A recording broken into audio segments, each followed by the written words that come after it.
এই ব্যাপারটা আসলে খুবই দুঃখজনক। নির্বাচনের 2 দিন আগে আমি ফেসবুকে স্ট্যাটাস দিয়েছিলাম যে আমার পদে 15 জন দাঁড়াইছে, যদি ওটা 14 জন হবে। 14 জন যারা প্রতিদ্বন্দ্বিতা করতেছে, আমি নির্বাচিত হলে এই 14 জনকে নিয়ে একটা টিম করব। এই 14 জনের যে ইন্ডিভিজুয়াল ইশতেহার আছে, সেই সবগুলো ইশতেহার একত্রিত করে আমরা সবগুলো ইশতেহারের প্রত্যেকটা প্রতিশ্রুতি আমরা পূরণের চেষ্টা করব এবং সেটা ওই 14 জনকে সাথে নিয়ে। আমি আন্তর্জাতিক সম্পাদক পদে বিজয়ী হয়েছি 9000+ ভোটে। যারা আমার প্রতিদ্বন্দ্বী ছিল তাদের সাথে আমার কথা হয়েছে, তারাও বেশ আন্তরিক এবং আমার বিশ্বাস তারা আমাকে সহযোগিতা করবে, কারণ এখানে তো আসলে আমার ব্যক্তি স্বার্থের জন্য আমি তাদের সাহায্য চাচ্ছি না বা টিমটা গঠন করব না। আমি শিক্ষার্থীদের স্বার্থের জন্য, শিক্ষার্থীদের অধিকার বা তাদের দাবি দেওয়া পূরণের জন্য, তাদের স্বার্থ রক্ষার জন্য আমি এই টিমটা করতে চাচ্ছি এবং যে তাদের যা ব্যক্তিগত যে ইশতেহার ছিল সেগুলো তো আমরা পূরণের প্রতিশ্রুতি দিচ্ছি বা করবো ইনশাল্লাহ। তো সেই জায়গা থেকে আমার বিশ্বাস তারা আমাকে সহযোগিতা করবে এবং আমরা এই টিমটা রান করতে পারবো শিক্ষার্থীদের স্বার্থে, শিক্ষার্থীদের দাবি দেওয়া আদায়ে ইনশাল্লাহ আমরা কাজ করতে পারবো। দেখুন, এই ভুরি ভুরি ইশতেহারে আমি বিশ্বাসী না। শিক্ষার্থীদের যে কোনো যৌক্তিক দাবি, যে কোনো অধিকারের আদায়ে তাদের আমি পাশে থাকবো, এটা হচ্ছে প্রথম।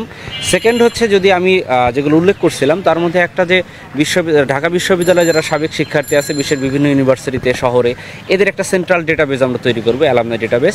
সেখানে ঢাকা বিশ্ববিদ্যালয়ে যারা সাবেক আছে বিভিন্ন ইউনিভার্সিটিতে, শহরে, তাদের যেটাকে বলে তারা কোথায় আছে, কোন ইউনিভার্সিটিতে আছে, এগুলো একটা ডিটেলস থাকবে, যেন এই অ্যালামনাইয়ের সুবিধাটা শিক্ষার্থীরা নিতে পারে, তাদের সাথে যোগাযোগ করতে পারা, কোনো পরামর্শ নেওয়া। এই অ্যালামনাই নেটওয়ার্কটা বিল্ড আপ করবো এবং একটা ব্যুরো অফ ইন্টারন্যাশনাল অ্যাফেয়ার্স করবো আমরা রেজিস্টার বিল্ডিংয়ে যে লাঞ্চের পরে আসুন কালচার, এই কালচারটাকে আমরা জাদুঘরে পাঠাইতে চাই। এই শব্দটা যেন আগামী সময় শিক্ষার্থীদের শুনতে না হয়, এইরকম একটা রেজিস্টার বিল্ডিং আমরা বিল্ড আপ করবো ইনশাল্লাহ। আমাকে অনেকেই জিজ্ঞেস করছে যে ভাই আপনি কি আসলে শিবির করেন কিনা। এখন এই ব্যাপারটা আসলে খুবই দুঃখজনক যে আমরা যে ট্যাগিংয়ের কালচারটাকে ডিনাউন্স করে আমরা নতুন বাংলাদেশ পেলাম, এই শেখ হাসিনার দেওয়া ট্যাগকে আমরা ডিনাউন্স করেই তো আসলে আন্দোলনের শুরুটা 14 তারিখে।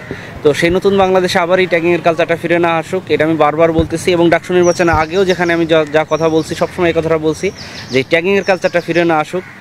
আর আমাকে যেটা অনেকে সন্দেহ করে, আমি আসলে শিবিরের প্যানেলে আসছি, তারা আমাকে ডাকছে বা তারা আমাকে অনুরোধ করছে অ্যাজ এ জুলাই যোদ্ধা হিসেবে। তো সেই জায়গা থেকে, বিবেচনার জায়গা থেকে আমি তাদের প্যানেলে গেছি। এখানে আসলে আমার শিবিরের কোনো পদ পদবি কিছুই নাই। আমি একজন সাধারণ শিক্ষার্থী।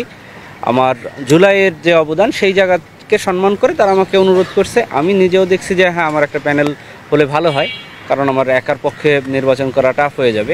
নির্বাচন এখন শেষ, এখন আমি শিক্ষার্থীদের ভোটের প্রতিনিধি।